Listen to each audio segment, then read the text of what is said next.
Hledáte řešení pro spolehlivou ochranu před požárem? Chcete se dozvědět o hrozícím nebezpečí o minuty dřív, než vůbec vznikne kouř, který by mohl zachytit tradiční kouřový detektor? Podívejme se společně na tuto novou kameru, která kombinuje hned několik technologií ochrany.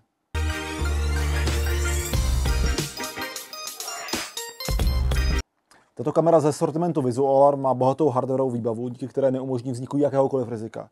Kombinuje bispektrální technologii, tedy optický 4 megapixelový a termální objektiv, trojité IR čidlo a chytré algoritmy. Pojďme se podívat na jednotlivé funkce. Optický objektiv, který je doplněn bílým IR přísvitem, dokáže pomocí svých algoritmů detekovat plamen cirka na 35 metrů a kouř na 20 metrů, v závislosti na velikosti plamene a objemu kouře. Zároveň slouží jako dohledový prvek, abyste měli vždy kvalitní záznam.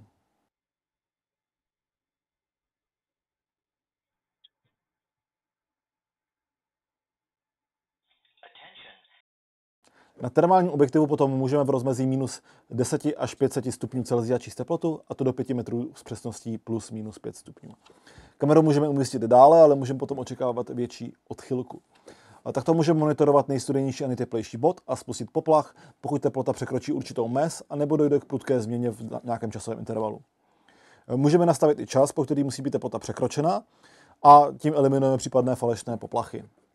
Bonusem je i perimetrická ochrana proti osobám a vozidlům, jak jsme zvyklí z běžných termokamer na perimetrickou ochranu.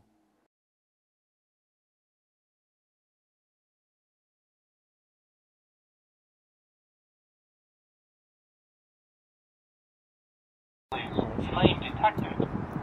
Attention please. Flame detected. Attention please. Třetím prvkem ochrany jsou tyto IR detektory, které slouží k detekci ohně pomocí IR technologie. Při rozměru 20 na 20 cm dokáže detekovat požár až na 20 metrů.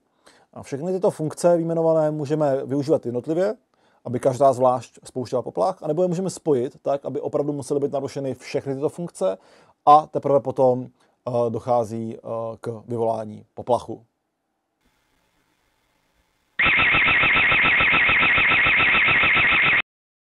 Pokud už k nějaké události dojde, kamera vás může notifikovat standardně do softwaru nebo do aplikace.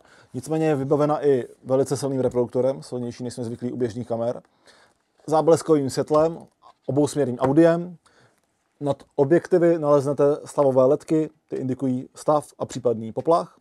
Kamera je venkovní, má tady krytí IP67 a napájet se dá samozřejmě polečkem, ale i 12 anebo 24 stejnosměrnými volty.